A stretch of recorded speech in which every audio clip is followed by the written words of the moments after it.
দীর্ঘ ৫ বছর ধরে বড়মা মাইগাতা কাজীপাড়া জামে মসজিদে ইমাম ও খতিব হিসেবে সুনামের সঙ্গে দায়িত্ব পালন শেষে বিদায় নিলেন মাওলানা এমদাদুল ইসলাম আমজাদ কাদেরী। বিদায় উপলক্ষে মসজিদ প্রাঙ্গণে এক আন্তরিক ও আবেগঘন অনুষ্ঠানের আয়োজন করা হয়। এ সময় মসজিদের মুসল্লিগণ তাদের প্রিয় ইমামকে ভালোবাসা ও কৃতজ্ঞতার নিদর্শন হিসেবে সম্মাননা স্মারক এবং উপহার প্রদান করেন।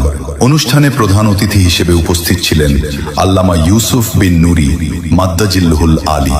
এছাড়াও উপস্থিত ছিলেন এলাকার উলামায়ে কেরাম, মসজিদ পরিচালনা কমিটির নেতৃবৃন্দ, গণ্যমান্য ব্যক্তিবর্গ এবং বিপুল সংখ্যক মুসল্লি। বক্তারা বলেন, মাওলানা এমদাদুল ইসলাম আমজাদ কাদেরীর ইমামতি, খুতবা, দ্বীনী শিক্ষা ও উত্তম চরিত্র মুসল্লিদের হৃদয়ে স্মরণীয় হয়ে থাকবে। তারা তার ভবিষ্যৎ জীবন ও দ্বীনী খেদমতের সর্বাঙ্গীন সফলতা কামনা করেন। শেষে মোনাজাতের মাধ্যমে তার সুস্বাস্থ্য, দীর্ঘ নেক হায়াত এবং কল্যাণময় ভবিষ্যতের জন্য মহান আল্লাহ তাআলার দরবারে দোয়া করা হয়।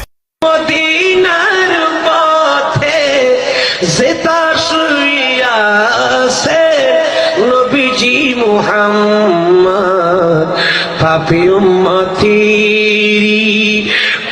উম্মতেরি নাজাতের লাগিয়া কান্দে দিবারাতে নবীজি মুহাম্মদ अजब रंग भर है। मदीनार की तमाशा देखते ही अल्लाह सुभान अल्लाह हो ना। अजब रंग पर है, अजब रंग पर है बाहर मदीना के सब जन्नती है निसारे मदीना।